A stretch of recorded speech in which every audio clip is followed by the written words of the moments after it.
उत्तर प्रदेश के बलरामपुर से एक जिहादी पकड़ा गया, उसका नाम है जलालुद्दीन। यह जलालुद्दीन लब जिहाद का कॉन्ट्रैक्टर था। 40 संस्थाएं इसने बना रखी थी, 40 बैंक खाते खोल रखे थे। 100 करोड़ रुपए विदेशों से आया इसके एनजीओज में, इसके संस्थाओं में। 100 करोड़ एफसीआरए के जरिए आया, सीधे बैंक में आया।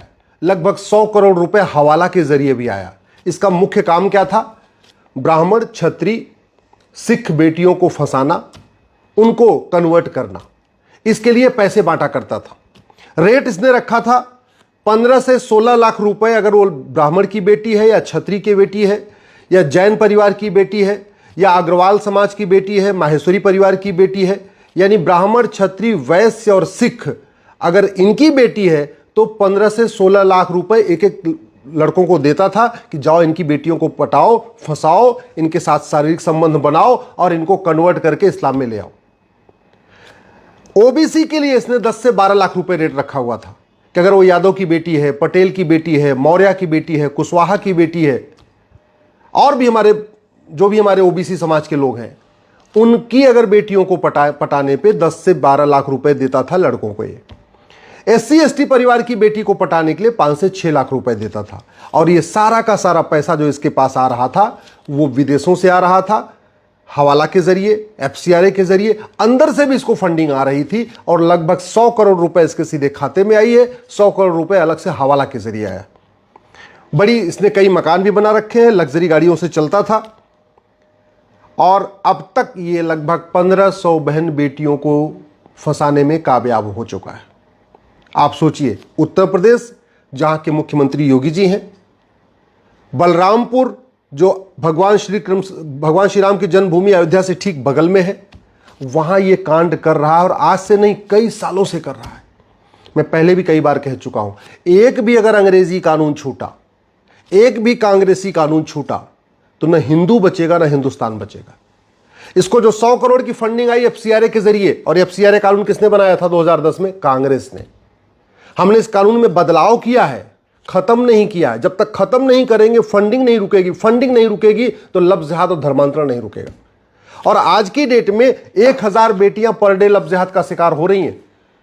ऐसे हजारों की संख्या में जलालुद्दीन पूरे देश में अपना काम कर रहे हैं, जिनको भारत के अंदर से भी फंडिंग आ रही है, विदेश से भी फंडिंग आ रही है, एफसीआरए से भी आ रही है, हवाला से भी आ रही है, ब्लैक मनी से भी फंडिंग आ रही है, बहुत अलग अलग तरीके की फंडिंग आ रही है। दूसरा, हवाला के जरिए फंडिंग आई है। और हवाला क्यों कारोबार चल रहा है भारत में? क्योंकि हमारा कानून वहां घटिया है, वहां सड़ा हुआ है। काले धन से फंडिंग हो रही है, धर्मांतरण की, लब जिहाद की। काला धन क्यों नहीं खत्म हो रहा है? क्योंकि हमारा कानून वहां घटिया है, हमारा सड़ा हुआ है। ये जो लब जिहादी, इनको बेनामी फंडिंग होती है। इनको कई बार कैश नहीं देते, पैसा नहीं देते, इनके पिताजी के नाम पे मकान खरीद दे देते हैं, इनके पिताजी के नाम पे गाड़ी दे देते हैं, इनके अब्बू के नाम पे कुछ और दे देते हैं। क्यों ये बेनामी लेन देन चल रहा है? क्योंकि हमारा ये बेनामी लेन देन वाला कानून वहां घटिया है, वहां सड़ा हुआ है। ये पूरा का पूरा लब जिहाद का जो कारोबार चलता है, ये प्रशासनिक अधिकारियों को, कुछ थानेदार को, सबको मिला के पटा के चलता है। और वो क्यों चल रहा है? क्योंकि हमारा प्रिवेंशन ऑफ करप्शन वहां घटिया है, वहां सड़ा हुआ है।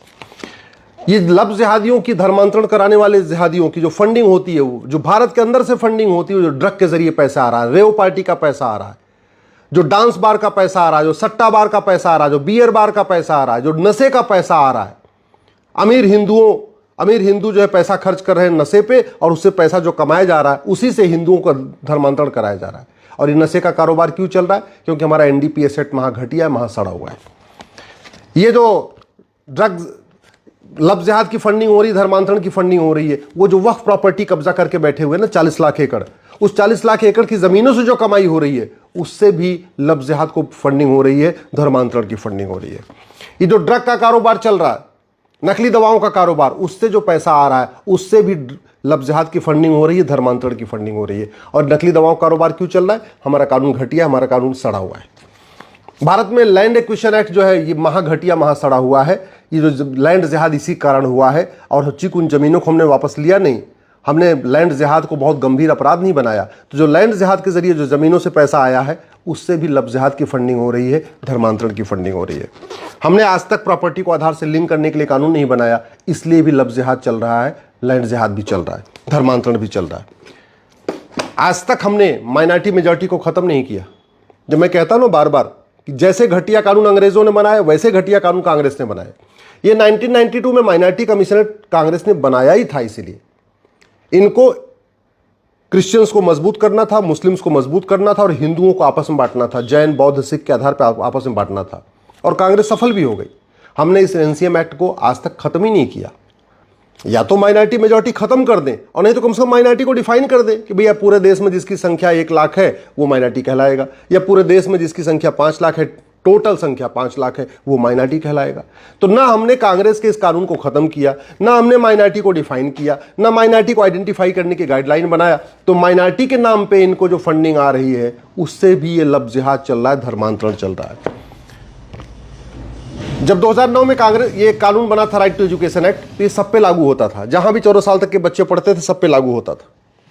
2012 में इस कानून को कांग्रेस ने बदला, मदरसों को इसके दायरे से बाहर निकाल दिया और आज तक उस कानून को हमने दोबारा ठीक से करेक्ट नहीं किया।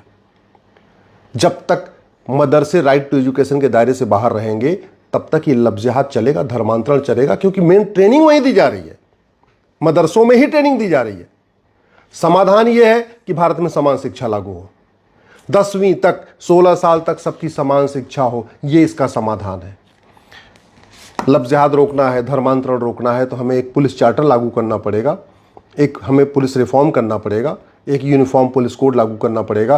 क्योंकि यूपी में जलालुद्दीन ये जो काम कर रहा है ये केवल यूपी में नहीं कर रहा है, बिहार में भी जलालुद्दीन यही काम करता है, बंगाल का जलालुद्दीन भी यही काम करता है, केरल का जलालुद्दीन भी यही काम करता है, हरियाणा का भी जलालुद्दीन यही काम करता है। चाहे वो बीजेपी का शासन हो, चाहे डीएमके का शासन हो, चाहे सीपीआई का हो, चाहे टीएमसी का हो, चाहे नेशनल कॉन्फ्रेंस का हो, जलालुद्दीन हर जिले में 2-4 जलालुद्दीन बैठे हुए हैं जिनका काम ही लफ्ज़-ए-जिहाद कराना है, धर्मांतरण कराना है। तो यूपी की पुलिस ने तो काम कर दिया, जलालुद्दीन को पकड़ लिया, पूछताछ भी करेगी, लेकिन बंगाल के जलालुद्दीन को कौन पकड़ेगा, केरल के जलालुद्दीन को कौन पकड़ेगा, कश्मीर के जलालुद्दीन को कौन पकड़ेगा? वो तभी हो सकता है जब भारत में यूनिफॉर्म पुलिस कोड हो, one nation one police code हो, एक पुलिस चार्टर हो, सभी जो जांच है उसका टाइम फिक्स कर दिया जाए। तो 8 साल 10 साल जांच चलती रहेगी, बाद में कोई गवाह आएगा ही नहीं और सबूत के अभाव में फिर बरी हो जाएंगे। वास्तव में अगर हमें लफ्ज़-ए-जिहाद रोकना है, धर्मांतरण रोकना है तो हमें एनएसए को यूज करना पड़ेगा। हमें संसद और विधानसभा में धर्मांतरण को राष्ट्र की सुरक्षा के लिए खतरा घोषित करना पड़ेगा और सभी पुलिस को कहना पड़ेगा कि आप धर्मांतरण कराने वाले मिशनरियों, जिहादियों और उनके मददगारों पर एनएसए लगाइए।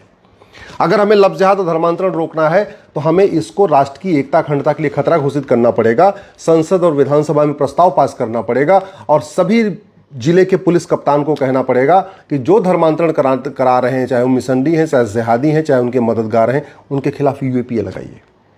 धर्मांतरण से ज़्यादा कोई ऑर्गेनाइज क्राइम नहीं, बहुत ऑर्गेनाइज्ड वे में किया जाता है, नीचे से ऊपर पूरी चेन होती। और ऑर्गेनाइज क्राइम से निपटने के लिए हमारे पास, महाराष्ट्र के पास मको का है, गुजरात के पास घुसको का है, यूपी के पास गैंगस्टर, सबके पास एक कानून है, लेकिन ये कानून यूज नहीं किया जा रहा है। तो समाधान यही है कि संसद और विधानसभा में धर्मांतरण को एक ऑर्गेनाइज क्राइम डिक्लेयर किया जाए। जो बीएनएस बनी है उस बीएनएस में भी ऑर्गेनाइज क्राइम के लिए एक प्रावधान है, लेकिन वो धर्मांतरण कराने वाले मिशनरियों, जिहादियों, उनके मददगारों पे यूज नहीं हो रहा है। ये धर्मांतरण से बड़ा कोई देशद्रोह नहीं है और देशद्रोह के लिए प्रावधान है, बीएनएस में है, नई वाली बीएनएस में प्रावधान है, फिर भी धर्मांतरण कराने वाले मिशनरियों, जिहादियों, उनके मददगारों पे देशद्रोह लग नहीं रहा है। धर्मांतरण अपने आप में वेजिंग वॉर है। मुगल भी धर्मांतरण कराने आए थे, अंग्रेज भी धर्मांतरण कराने आए थे, आज भी धर्मांतरण हो रहा है।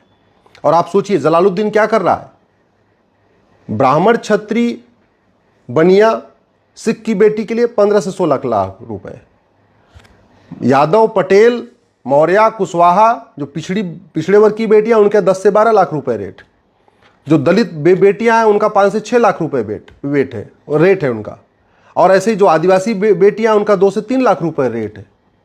मंडी लगाई जा रही है हमारी बहन बेटियों की। इससे ज्यादा वेजिंग वॉर क्या होगा?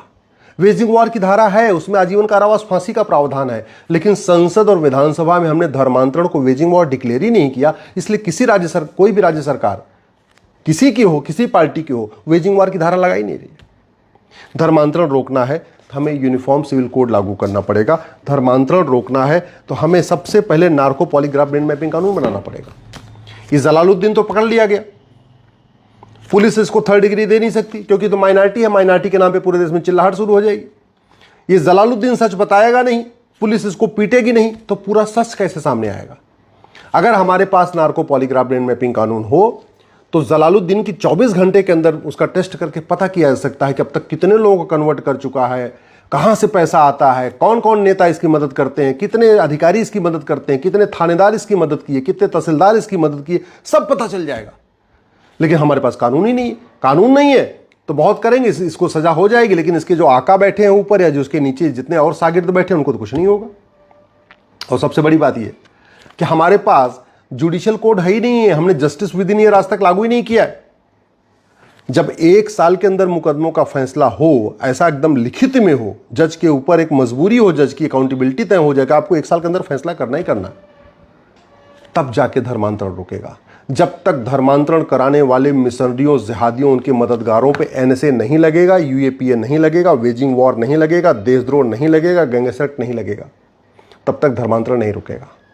जब तक लब जिहादियों, धर्मांतरण कराने वाले जिहादियों के ऊपर इनकी 100% प्रॉपर्टी नहीं जब्त होगी, इनकी नागरिकता खत्म नहीं होगी, इनको आजीवन कारावास, फांसी नहीं होगा, वो भी 1 साल के अंदर, तब तक लब जिहाद धर्मांतरण नहीं रुकेगा। और एक बात याद रखिएगा, दीवार कितनी भी मजबूत हो, अगर एक एक ईंट उखाड़ते जाइए, एक ईंट उखाड़ते जाइए, तो एक न एक दिन पूरा का पूरा भवन गिरता है। जो गलती हमारे पूर्वजों ने अफगानिस्तान में किया वही हम आज कर रहे हैं। हमारे पूर्वजों की गलती थी, अफगानिस्तान में उनके दिमाग में था कि वेद पुराण, बाइबल कुरान एक समान होता है, गुरुकुल मदरसा एक समान होता है। उनको लगता था मजहब नहीं सिखाता आपस में बैर रखना, उनको लगता था सारे मजहब एक समान होते हैं। और यही इसी सोच ने अफगानिस्तान में हमें ख़त्म कर दिया। हमारे पूर्वज पाकिस्तान में रहते थे, उनको भी यही लगता था सारे पंथ एक समान होते हैं, गुरुकुल मदरसा एक समान है, वेद पुराण बाइबल कुरान एक समान है। नतीजा पाकिस्तान से ख़त्म। हमारे पूर्वजों को जो बांग्लादेश में रहते थे, उनको भी यही लगता था सारे पंथ एक समान होते हैं, मजहब नहीं सिखाता आपस में बैर रखना, गुरुकुल मदरसा एक समान है, वेद पुराण बाइबल एक पुराण एक समान है। नतीजा ख़त्म। कश्मीर में ख़त्म, नागालैंड में ख़त्म, मिजोरम में ख़त्म, मेघालय में ख़त्म, सिक्किम में आधे, कश्मीर में ख़त्म, करगिल में ख़त्म, लक्षद्वीप में ख़त्म, 9 राज्यों में ख़त्म, 800 जिलों में से 200 जिलों में ख़त्म, 6000 तहसीलों में से 1500 तहसीलों में ख़त्म, बॉर्डर की 300 तहसीलों में ख़त्म। और अभी भी इस तरीके से लब जिहाद हो रहा है। 1000 बेटियां पर डे लब जिहाद का शिकार हो रही हैं और 1500 कुल परिवारों का धर्मांतरण हो रहा है। नहीं रोका ना, तो मैं आपको गारंटी के साथ कहता हूँ, ये जितनी बड़ी बड़ी बातें हो रही ना, समाजवाद, लोहियावाद, अंबेडकरवाद, गांधीवाद, फलानेवाद, ये सारे वाद 20 से 25 साल के बाद ख़त्म हो जाएंगे। फिर एक ही वाद चलेगा जो पाकिस्तान में चल रहा है, जो अफगानिस्तान में चल रहा है, जो बांग्लादेश में चल रहा है। बाकी सारे वाद खत्म हो जाएंगे। इसलिए कह रहा हूँ, दल गुलामी छोड़िए, सांसद विधायक को पकड़िए और संसद और विधानसभा में उनको आवाज़ उठाने के लिए मजबूर करिए।